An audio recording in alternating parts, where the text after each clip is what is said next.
Bueno, continuamos con nuestra serie Let There Be Light, recordando, amén, me encanta cuando vienen con entusiasmo, recordando que uno de los propósitos de Dios es que nosotros veamos su luz, que veamos la luz en Él, para esa manera Él poner en orden todo caos que nosotros podamos tener en nuestra vida y Él separarnos de toda tiniebla que nos quiera venir a cubrir. Pero también recordando que una vez nosotros vemos su luz, también el Señor nos llama a ser su luz, para que otros puedan verlo a Él a través de nuestras vidas. Y para que esto ocurra nos requiere a nosotros crecer. Para que tú puedas ser la luz o brillar la luz de Cristo, tú debes crecer. Y no se crece si no se supera. Si no se supera, ¿qué? Pruebas. Cuando nosotros miramos, yo creo que las cosas que más nos hicieron a nosotros crecer es cuando tuvimos que pasar por diferentes pruebas. Y Santiago capítulo 1, versículo 2 y 3 nos dice, hermanos míos, considérense muy dichosos cuando tengan que enfrentarse con diversas pruebas. En otras palabras, lo que tú estás pasando hoy, que es una prueba, tú lo debes ver como una gran dicha, porque dice, pues ya saben que la prueba de su fe produce constancia, y la constancia debe llevar a feliz término la obra para que sean perfectos e íntegros sin que les falte nada. Es bueno recordar que no todo lo que tú vives, Dios lo ha provocado. No, cuando decimos que Él es soberano no quiere decir que Él provoca todo lo que está ocurriendo, porque muchas de las cosas que ocurren son simplemente el resultado de nuestras malas decisiones, porque Dios a nosotros nos ha dado una libertad, la libertad entre escoger lo bueno y lo malo, y lógicamente esa libertad tiene que acompañar con consecuencias de nuestros actos. Pero si Dios no provoca todo lo que nosotros vivimos, Dios sí aprovecha todo lo que nosotros vivimos. Y lo aprovecha para nuestro bien, lo aprovecha para nuestro crecimiento. Y vuelvo y repito, si nosotros miramos atrás todo y pensamos en aquellos tiempos donde nosotros fuimos probados, pues podemos ver que fueron los tiempos que más nos hicieron a nosotros crecer, pero también donde se requirió a nosotros aplicar todo lo aprendido. Y era algo que uno veía con el Señor Jesús cuando Él estaba con sus discípulos, Él en tierra firme les enseñaba grandes cosas, pero una vez que ellos aprendían grandes cosas, el Señor decía, bueno, para el mar, y los metía en el mar. Y uno diría, ¿pero por qué los metía en el mar? Pues como dice el refrán, un mar calmado no hace buenos marineros. Y una vez que el Señor les enseñaba a ellos sus grandes milagros, el Señor cogía y decía, va a haber tormenta. Uy, esa tormenta está bien complicada. Uy, sí, tan complicada que es que yo la estoy provocando. Él sí provocaba la tormenta. Entonces cogía y les decía, métanse al mar. Y los metía, los ponía en situaciones donde se probaba si realmente ellos creían o no creían, donde a ellos se les requería poner en práctica todo lo que habían aprendido. Las pruebas, los retos, los obstáculos, las circunstancias que nosotros vivimos, que nos exigen aplicar la palabra de Dios para pasar al otro lado, son pruebas, son tiempos de pruebas. Pruebas son aquellos retos, obstáculos, circunstancias que te van a requerir aplicar lo que Dios te ha enseñado para pasar al otro lado. Pero al mismo tiempo, estas pruebas también nos exigen a nosotros estos tiempos que si nosotros no aplicamos lo que hemos aprendido, no vamos a pasar al otro lado, no vamos a avanzar.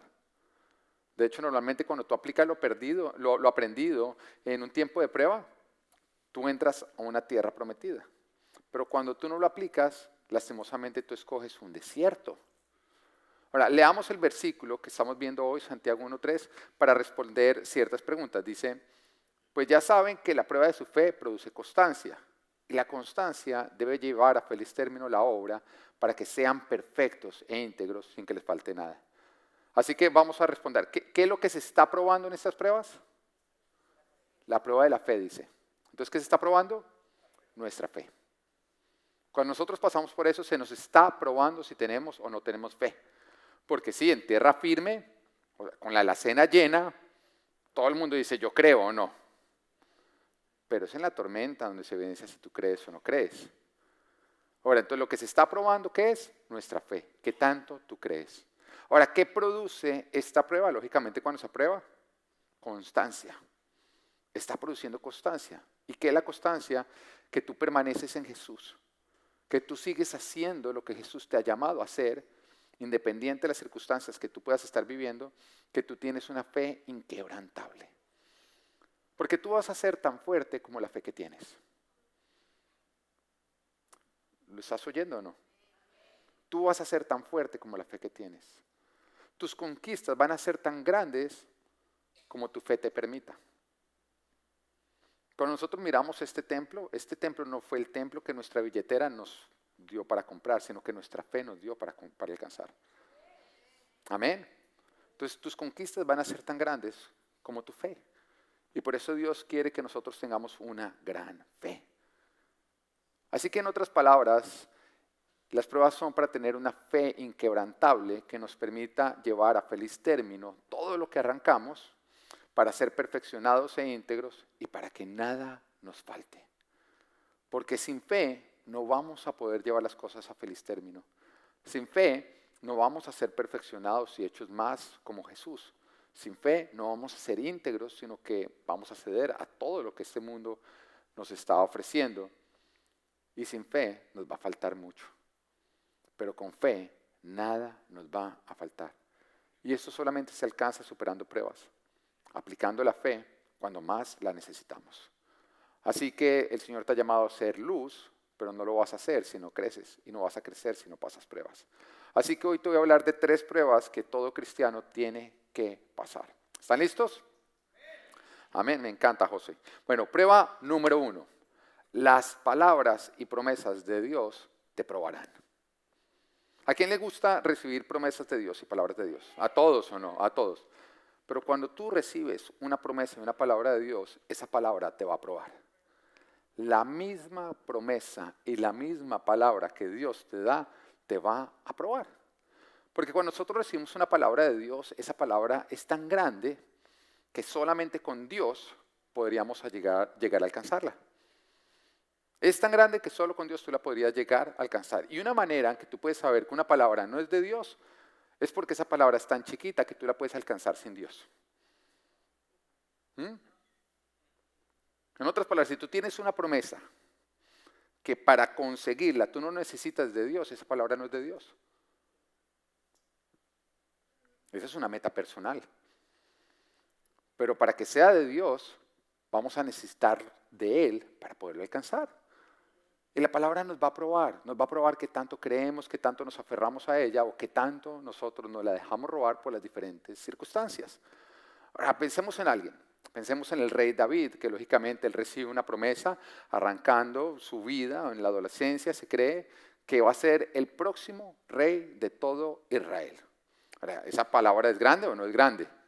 Ahora, estamos hablando de alguien que ni su propio papá creía que pudiera llegar a ser algo grande, ni sus hermanos ni nadie. Y se recibe una palabra donde dice, no, mira, tú no solamente vas a ser usado grandemente por Dios, vas a ser el próximo rey de todo Israel. Esa es una palabra grande donde David sabía que para poder conquistar el cumplimiento de esa palabra, él iba a necesitar de Dios. Y yo creo que es una palabra que a todos nos gustaría, ¿o no? Porque si te dicen, mira, tu hijo va a ser el próximo presidente de los Estados Unidos, ¡oh! Grande, grande. Pero la misma palabra probó a David.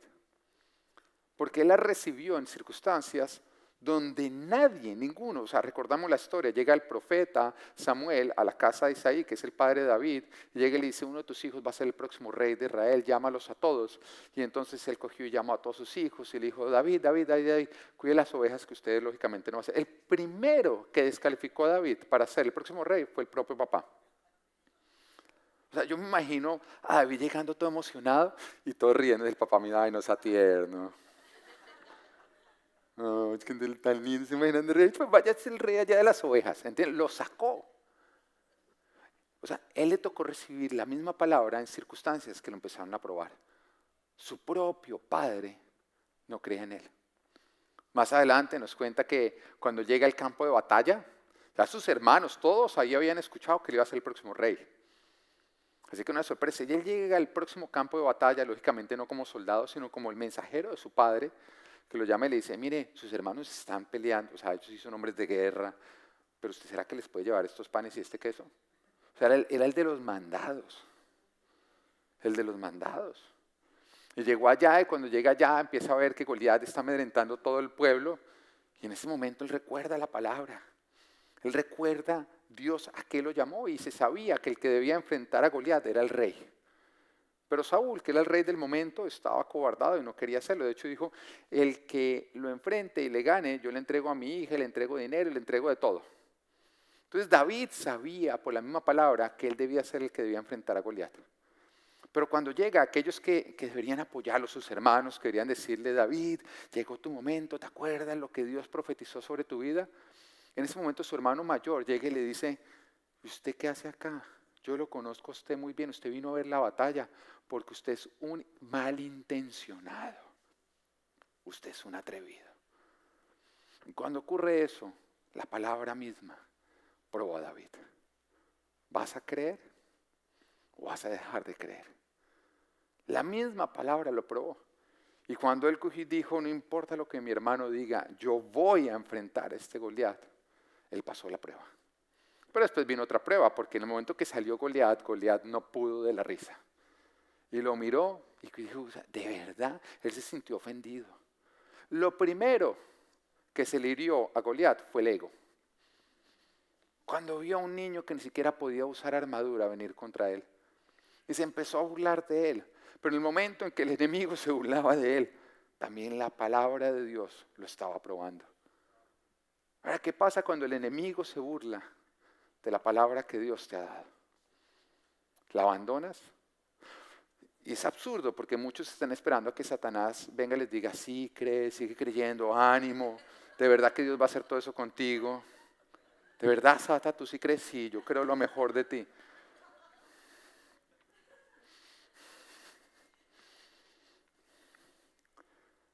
El rey Saúl, quien los persiguió a muerte, también lo probó.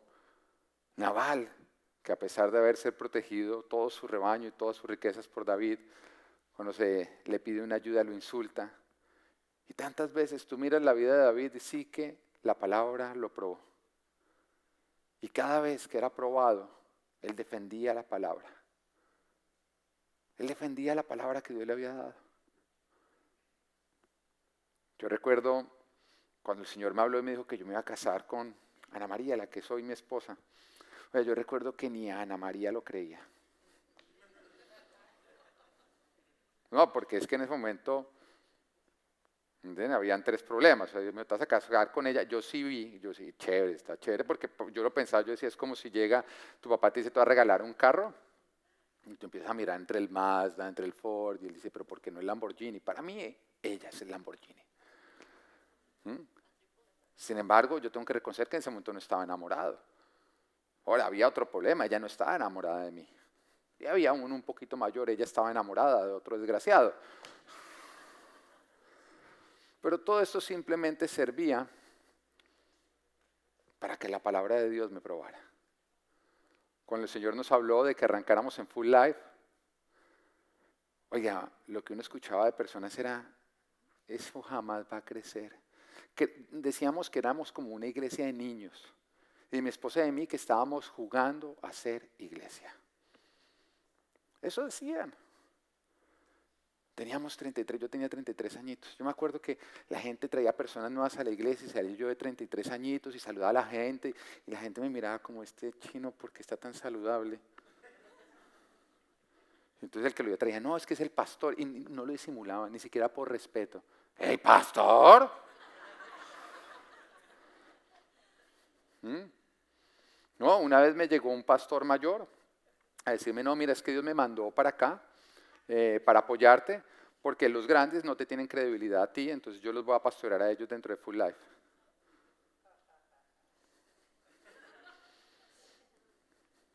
Sí, déjame te muestro dónde queda tu oficina. Bueno, pero también recuerdo cuando Dios me habló que yo sería pastor y predicador. Y empecé a soñar, yo empecé a soñar con lo que Dios iba a hacer conmigo. Y recuerdo una vez que tuve la oportunidad de reunirme con un hombre de Dios, de esos que viajaba por todos lados, que yo miraba con admiración, que yo decía, algún día quiero ser como él.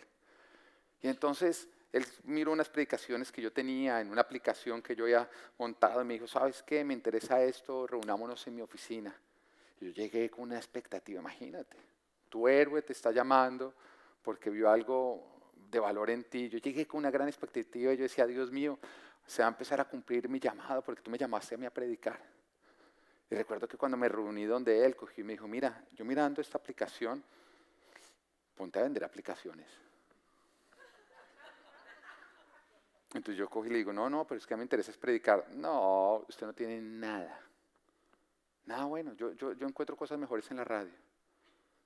Yo lo que veo en ustedes, póngase a vender aplicaciones. Ahora que tu héroe te diga eso, pero todas esas cosas simplemente probaban que tanto uno había creído en la palabra. Y también recuerdo que ese día yo miré a ese hombre y lo dejé ver grande y lo empecé a ver pequeño. Y cogí y le dije a él, ¿sabes qué? Dios a mí me dijo que yo iba a predicar y que le iba a predicar a las naciones. Y yo sé en dónde estoy, yo sé a dónde tengo que llegar y yo sé que hay un gran recorrido. Pero yo sé que Dios lo va a cumplir y estoy dispuesto a recorrerlo. Con los que creen conmigo y no perdiendo tiempo con los que no creen conmigo. Así que si tú no quieres creer, y ese día salí y me mandó a decir con alguien, porque ya nunca me volvió a contestar el teléfono, que no contara con él, que porque yo era un altivo. Sí, porque hay veces que a ti te van a llamar altivo y orgulloso simplemente por creer lo que Dios ha declarado sobre tu vida. ¿Pero acaso es eso orgullo? Sí, hay veces que la humildad parece orgullo y que el orgullo parece humildad, ¿no? Pero todo lo que tú le crees a Dios y te aferras no es orgullo, es depender de Él, es creer en Él, es confiar en Él. Cuando tú recibes una palabra, la palabra misma te va a probar. Y te va a probar para ver si tú la has recibido con fe. Y solamente recuerda que cuando la zarza ardió, solamente ardió enfrente de Moisés. Nadie más vio. Porque yo sé, hubiera sido más fácil donde le hubiera dicho, espera, traigo a mi suegro, a mi esposa, a los chinos para que vean esto arder. No, era para Moisés, era para llamar la atención de Moisés. Así que ¿quién tenía que aferrarse a la palabra que ese día salió de la zarza? Moisés. Pero si Moisés hubiera ido a verificar en otros, ¿tú qué piensas de esto? Lo hubieran internado en un hospital. La palabra que Dios te ha dado, tú eres el responsable de defenderla, de seguirla creyendo y de no abandonarla. Y no busques ser aprobado por los hombres, porque si Dios ha creído en ti, eso ya es suficiente. Si Dios ya ha creído en ti, eso es suficiente. No trates de convencer al hombre de lo que Dios ha prometido. Deja que el cumplimiento de la palabra sea el que les hable a ellos. Amén. Porque si tú has recibido una palabra de Dios y la defiendas, si tú te anclas en ella, ciertamente se va a cumplir. La palabra nos dice en Números 23:19, Dios no es un simple mortal para mentir y cambiar de parecer. ¿Acaso no cumple lo que promete ni lleva a cabo lo que dice? Dios va a cumplir cada palabra que te ha dicho, pero solamente las que tú has creído. Así que tú eres responsable de lo que Dios te ha dicho y tú has abandonado. No esperes que Dios cumpla una palabra que Él te dio y que tú abandonaste. Ahora, lógicamente con esto debe venir una advertencia. ¿Por qué? Porque hay mucho misticismo que se confunde con fe. De hecho, quiero hacer más adelante una serie que sea fe versus misticismo. Porque hay mucho cristiano místico que se aferra no a las cosas que Dios le ha dicho, sino a las mentiras que el diablo le está metiendo. Y que las cree como palabra de Dios. Y te voy a decir algo, si bien las palabras que Dios te habla y que tú crees te llevan a conquistar lo que Dios tiene para ti, las palabras que el diablo te ha dicho y que tú has creído que son de Dios, te destruyen y te desvían de tu propósito y te mantienen en desiertos. Así que ten muchísimo cuidado, que una cosa es ser de fe y otra cosa es ser una persona mística. Porque el que es una persona mística cree que Dios le ha dicho algo, a pesar que ese algo contradice la palabra, contradice la Biblia. O que para conseguirlo tiene que incumplir ciertas cosas de la palabra. Yo te voy a decir algo, jamás la palabra va a ser de Dios si a ti te toca conquistarla por los medios del diablo. Tampoco te estoy hablando de señales. No, es que yo le puse una señal al Señor. Yo dije que si Él venía con la camisa roja, Él era mi esposo. Y llegó con la camisa rosada y Él dice, seguro antes de lavarla era roja. Tengan mucho cuidado. Yo no recomiendo nunca que una relación con Dios, donde Él habita en nosotros, donde su Espíritu está con nosotros, se base en señales. Porque pedirle señales a Dios es decirle cómo Él debe hablar. ¿Y quién le puso la boca a quién? Entonces, ¿tú crees que tú le tienes que enseñar a Dios cómo hablar? Porque eso es lo que muchas veces se le dice a las personas mudas. Si es sí, cierra los ojos 2 veces. Aplaude, sonríe. Pero una persona que sabe hablar no es necesario. Una persona que sabe hablar, tú le preguntas y tú esperas la respuesta con paciencia. Así que tengan mucho cuidado porque en las señales se mete muchísimo el diablo.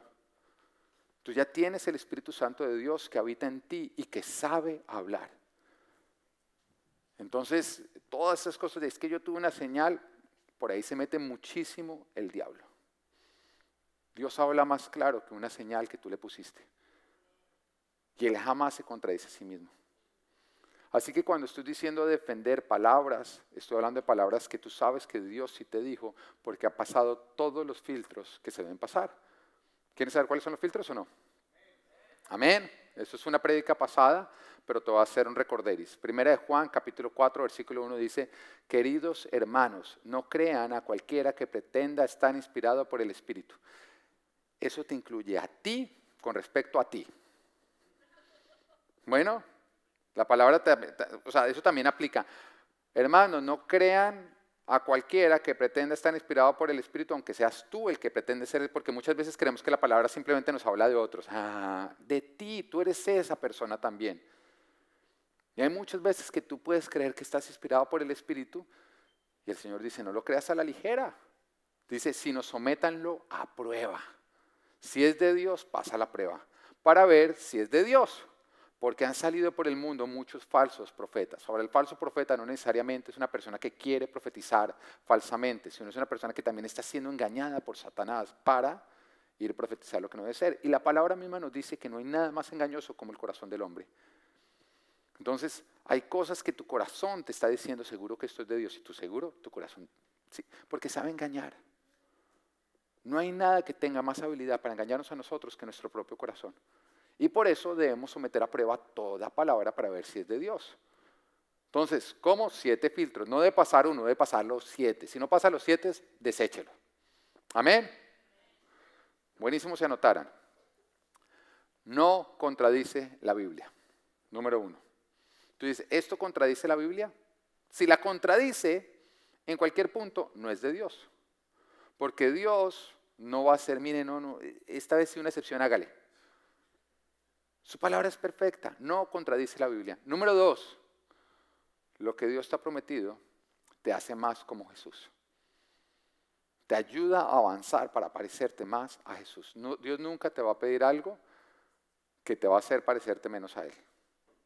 Número 3, las autoridades de la iglesia te lo confirman. Súper importante, las autoridades de la iglesia te lo confirman. Yo mismo, cuando voy a tomar decisiones, yo mismo voy a que Dios me corrobore si eso es de Él y voy donde mi pastor. Y le digo, esto es lo que siento.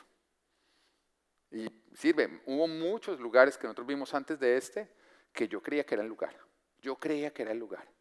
Y de pronto llevaba a mi esposa, llevaba al Bor y todos felices, sí, ese es el lugar. Empezábamos a soñar. Era nuestro corazón porque nos habíamos encaprichado con ciertas cosas. Y llegaba el pastor Frank, miraba un segundo y decía, este no es el lugar, hasta luego. Y yo recuerdo una vez la Realtor, peleando, no, ese señor no sabe. Yo, usted es la que no sabe, no, este no es el lugar. Y nos fuimos.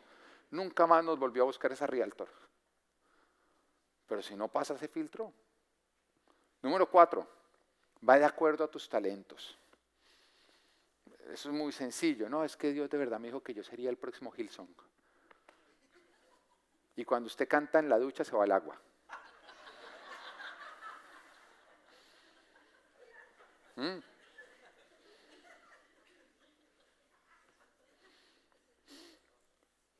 5, no te distrae de lo realmente importante. Porque hay personas, no, Dios me llamó a predicar en África y abandonan su familia acá, la descuidan.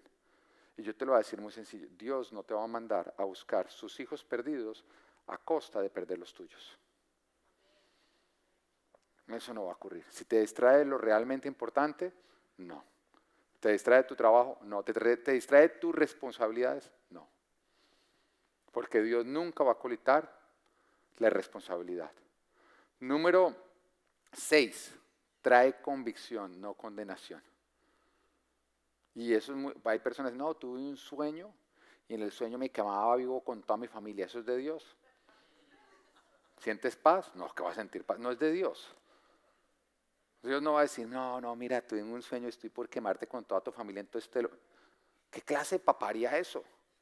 Todo lo de Dios siempre trae una convicción, pero nunca una condenación. Número 7, sientes paz. Siente la paz de Dios. Pero mira, eso es muy importante porque, ¿sabes por qué va de 7? Porque normalmente la gente lo pone de 1. Entonces, no, siento paz, todo siento. Y cuando tú simplemente obedeces lo que sientes, tú eres esclavo de lo que sientes. Y nosotros no vivimos por emociones, sino por principios.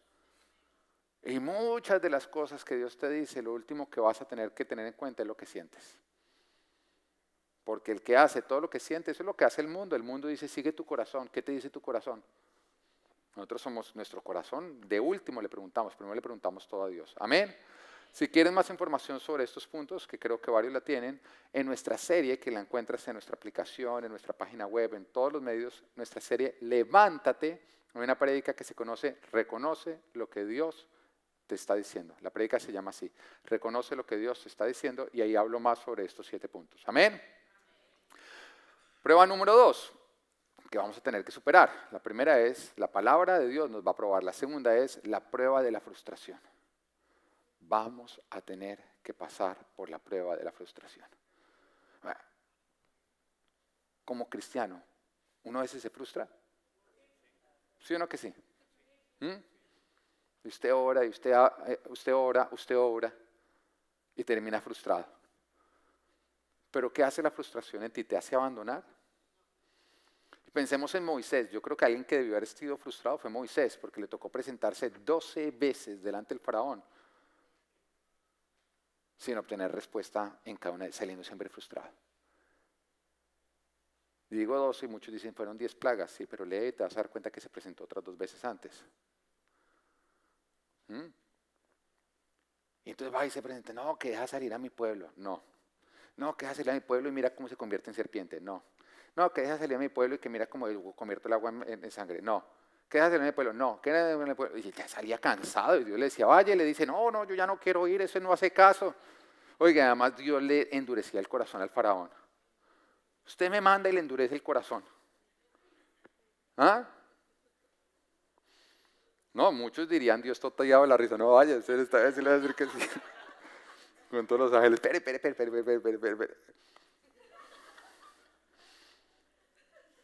Y cada vez que volvía frustrado, Dios lo volvía a enviar. Parecía un juego, ¿no? Pero Dios no juega, no te preocupes. Había un propósito detrás de todo eso. Y el camino al éxito, o para llegar a él, para llegar al éxito, siempre vamos a tener que superar la frustración. Aquellos que se desaniman ante la frustración no van a llegar lejos. Porque para llegar a lo que Dios nos está llamando, debemos insistir en nuestro llamado, a pesar de no obtener la respuesta que quisiéramos y a pesar de no entender los caminos que Dios ha escogido. Y Señor Jesús nos dice en Mateo capítulo 7, versículos 7 al 8, dice, pidan y se les dará. Hay muchos creen que solamente dicen eso, pidan y se les dará. Y muchos dicen, no, el Señor dice, pidan y se les dará, pidan y se les dará. No, eso no es lo único que dice. Dice, pidan y se les dará, busquen y encontrarán. Pensémoslo en que tú estás necesitando trabajo. Muchos no, Señor, de verdad, yo te pido un trabajo así. Y se quedan orando, pero no salen a buscar trabajo. ¿Sabe qué va a encontrar usted? Nada, porque ¿sabe qué está buscando? Nada. Entonces el Señor dice, ya pidió, ahora salga y busque. Pero ahí no termina. Después dice, llamen y se les abrirá. Se les abrirá. Ahora, el llamar es como tocar la puerta. Entonces mira lo que está diciendo, tú tienes que pedir, después de eso tienes que salir a buscar, y después cuando encuentras lo que tú quieres, no va a estar con la puerta abierta, va a estar con la puerta cerrada. Entonces te toca ahí, Porque si tú oraste, buscaste y encontraste, y al ver que la puerta no está abierta, te desanimas y te vas, frustrado, hasta ahí llegaste. hasta donde tu frustración te lo permitió. Pero no se le da al que no pide. Y eso creo que todos lo entendemos. Si nuestro hijo no nos pide un helado, él mismo se está respondiendo no. Porque ¿cómo va a ser uno que quería un helado? Lo primero es pida, la mayor posibilidad. Siempre que a ti te da miedo pedir algo, tú estás diciendo que la respuesta sea no. Estás convirtiendo todo en el 100% de posibilidad de recibir un no. Pero cuando tú pides, en ese momento amplías la posibilidad de que de pronto te dicen sí. Y Dios lo que está diciendo es, si no me piden como quieren que se les pídanme. Pero después de eso nos dice que no encuentra el que no busque. Después dice que cuando las puertas, encontramos la puerta cerrada, el que no toca con insistencia, a pesar de la frustración, porque al principio no se abren las cosas. Al principio no se abren las cosas. Es la insistencia lo que evidencia que tú tienes la fe necesaria para conquistar. Ahora, ¿qué pasa cuando las cosas no fueron tan fáciles como tú imaginabas? Cuando tenías expectativas y te encontraste con la frustración. ¿Eres de los que abandonas o eres de los que tomas tu frustración y la superas con valor? Y nosotros como cristianos, muchas veces no somos de fe, sino somos místicos. De verdad tengo que predicar esa serie. Y tendemos a idealizar todo lo que Dios nos da. Lo tendemos a idealizar. Dios nos habla y sí, tú lo escuchaste, pero tú le diste no la interpretación que le das, sino tu propia interpretación. Idealizamos. Entonces obtenemos un trabajo y tú estás seguro que Dios te dio ese trabajo. Y como Dios te lo dio, entonces tú crees que va a ser perfecto, que ese jefe va a ser perfecto, que tu relación va a ser perfecto, porque si Dios me lo dio, tiene que ser fácil. Mentiras. Dios no metía a los discípulos en el mar cuando se desataba la tormenta. Porque seguramente varios de ellos dijeron, no, si Jesús nos dijo que nos montáramos es porque hoy no va a llover. Hoy no va a olear porque si es de Dios, ¿cómo va a haber oleaje? Varios lo están en este momento relacionando con su matrimonio. Sí. Porque también es el otro, ¿no? Nos casamos y como nos casamos cristianos, entonces creemos que todo va a ser color de rosa. Porque como este es un color cristiano.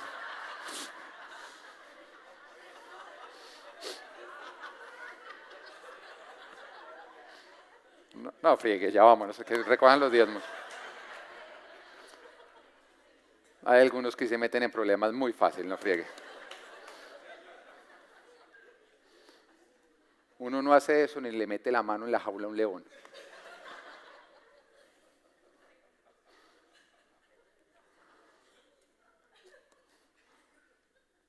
Llegamos a la iglesia, ¿no? Entonces la primera vez que llegamos decimos, qué iglesia tan linda, el orden, qué tal como me saludan, ¿eh? Tan lindo el pastor, tan feo el líder de alabanza, todo lo empezamos así a pensar, ¿no? Y lo idealizamos, pero un día, entonces un no, un sí, porque te encontraste con un ser humano tal como tú, y entonces ya no es perfecto, me voy. Porque idealizamos las cosas, creemos que como son de Dios tienen que ser perfectas. Y te voy a decir algo, el único perfecto es Dios. Todo lo demás Él lo ha aceptado imperfecto. Y por eso es que te ha buscado a ti. Por eso es que te ha buscado a ti. Pero cuando estás frustrado, porque las cosas no son como imaginabas, ¿eres de los que abandonas o eres de los que pasa la prueba? Porque la palabra y la dirección de Dios tiene que estar por encima de nuestras frustraciones. Ahora tú dirás, bueno, pero ¿por qué a Dios le encanta frustrarnos? La palabra nos dice en Isaías capítulo 55, versículo 8 al 9, dice, porque mis pensamientos no son los de ustedes, ni sus caminos son los míos, afirma el Señor. Mis caminos y mis pensamientos son más altos que los de ustedes, más altos que los cielos sobre la tierra. Y por eso es frustración, porque cuando Dios te dice te va a llevar al punto B y tú te encuentras en el punto A, tú eres inmediatamente, ¿cómo es nuestro pensamiento? Línea recta siempre, ¿o no? Además, normalmente si está ahí, uno dice, ya se llegó por ahí. Pero esos son tus pensamientos y esos son tus caminos. Los de Dios son diferentes. Si Él te quiere llevar al punto, tú estás en A y te quiere llevar a B, te lleva por H. Porque tu propósito es llegar. Nosotros nos enfocamos siempre en el destino. Para Dios es importante el camino. Jesús es el camino. Y es el camino el que realmente nos lleva al destino. ¿Mm? Cuando tú tratas de llegar al destino sin caminar por el camino, no llegas al destino que te proponías. Y hay un solo camino, y es Jesús. Lo demás son atajos al infierno. Entonces ahí está la frustración, porque los pensamientos de Dios no son como los nuestros, ni sus caminos son como los nuestros. Entonces nosotros nos hacemos expectativas, porque la frustración, ¿qué es? Expectativa versus realidad, eso es frustración. Lo que hay entre tu expectativa y la realidad se llama frustración. Entonces Dios a nosotros nos habla, nosotros nos hacemos expectativas de acuerdo a nuestros propios pensamientos y a nuestros propios caminos. Después vemos una realidad que no es la que nosotros teníamos como expectativa y hay una frustración. En el camino de la fe tú tienes que entender que no fue Dios el que se equivocó, sino fuiste tú al hacerte las expectativas incorrectas. Y ya con el caminar hay un momento en el que tú dices, bueno, ¿yo para qué me voy a imaginar cómo se llega allá? ¿Para qué me hago expectativas? Más bien voy a vivir el día a día. ¿Qué es lo que la palabra de Dios nos dice? Que la palabra de Dios es como lámpara a nuestros pies. Eso quiere decir que nos muestra el siguiente paso, no más. Una lámpara a los pies te demuestra el siguiente paso no te muestra todo el recorrido, porque hay muchos que les gustaría que fuera así. Dios, muéstrame todo el recorrido, ¿cómo voy a llegar? Y el Señor te dice, no. ¿Por qué? Porque yo no te estoy enviando, yo te estoy guiando. Y cuando tú vas con un amigo y vas para su casa o a un lugar donde él sabe ir y tú no sabes cómo ir, tú no le dices, dígame ya todo lo que tengo que hacer de aquí hasta que llegue a su casa. ¿Usted qué le dice? Me va diciendo o no. Ah, pero como confiamos más en los amigos, y eso no es fe. Si él va contigo, ¿para qué necesitas saber todo el recorrido? Y tú se le empiezas a decir, él te dice, espere, yo no me he bajado, no me voy a bajar, acá voy al lado. Prueba número 3. La prueba de la servidumbre. La prueba de la servidumbre. Cuando tú empiezas a llegar arriba y Dios te pone abajo. Cuando tú empiezas a estar arriba y Dios te pone abajo. Y nos dice Mateo capítulo 8, versículos 5 al 10, dice, al entrar Jesús en Capernaum, se le acercó un centurión pidiendo ayuda. Señor, mi siervo está postrado en casa con parálisis y sufre terriblemente. Iré a sanarlo, respondió Jesús.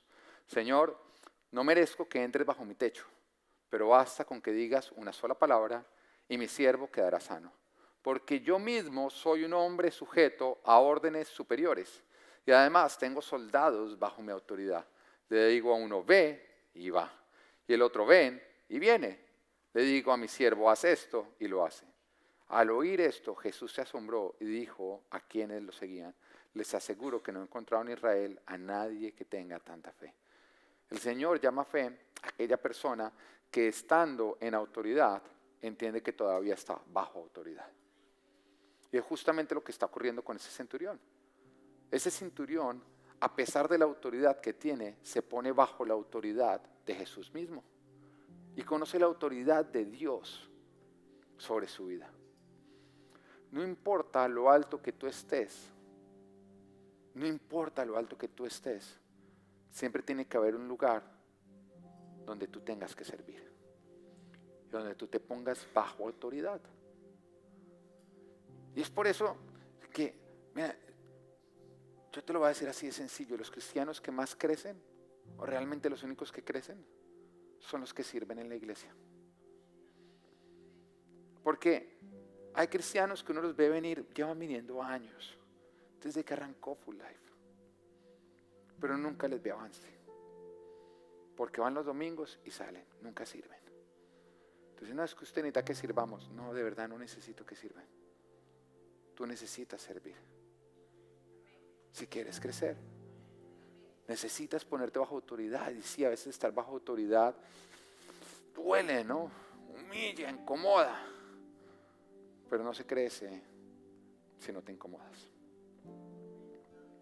Sin incomodidad no hay crecimiento, no hay avance. Así que no importa lo alto que tú puedas estar, siempre va a haber un lugar donde tú sirves y te pones bajo autoridad. Y todo líder cristiano debe ser siervo o no está dentro del liderazgo bíblico. Porque el liderazgo bíblico a nosotros nos requiere hacernos esclavos de los demás. Y crecer como cristiano está sujeto a servir. Somos personas de autoridad que tenemos que estar bajo autoridad. Y ten muchísimo cuidado con los pastores o con los hombres de Dios que no tienen ningún tipo de cobertura y que solamente le responden a Dios. Ten muchísimo cuidado. Cuando yo voy a traer acá a cualquier hombre de Dios a predicar, la primera pregunta es: ¿quién es tu autoridad? ¿Quién es tu cobertura? Y si alguien me dice: no, Dios, directamente yo con Dios, yo le digo: ok, entonces no vienes a mi iglesia. Supremamente importante. Un requerimiento para crecer como cristianos y no desviarnos, tener autoridad. Y ten muchísimo cuidado con todo pastor o hombre de Dios que no tiene cobertura, sino solamente le responde a Dios. Cuidado con los cristianos que no se congregan, porque ellos solamente le responden a Dios. Y te voy a decir características de estas personas. Suelen ser personas que dicen tener la muy sana doctrina, pero que solamente hieren. Y que destrozan todas sus relaciones. ¿Sabes por qué? Porque no tienen una relación con Dios, son personas religiosas. Y eso hace la religión. Jesús sana, el religioso hiere. Jesús perdona, el religioso juzga. Jesús ama, el religioso rechaza. Jesús se humilla, el religioso se exalta y se pone por encima de los demás. Que nunca tu liderazgo crezca tanto que tú ya no estés bajo autoridad sirviendo a otros. Mateo capítulo 20, versículo 25 al 28 nos dice: Jesús los llamó y les dijo: como ustedes saben, los gobernantes de las naciones oprimen a los súbditos y los altos oficiales abusan de su autoridad. Pero entre ustedes no debe ser así. Al contrario, el que quiera hacerse grande entre ustedes deberá ser su servidor. Y el que quiera ser el primero deberá ser el esclavo de los demás. Así como el Hijo del Hombre no vino para que le sirvan, sino para servir y para dar su vida en rescate por muchos.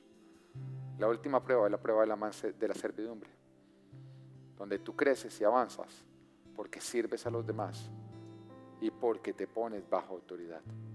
Esto es Let There Be Light. Pasa la prueba. Que Dios te bendiga.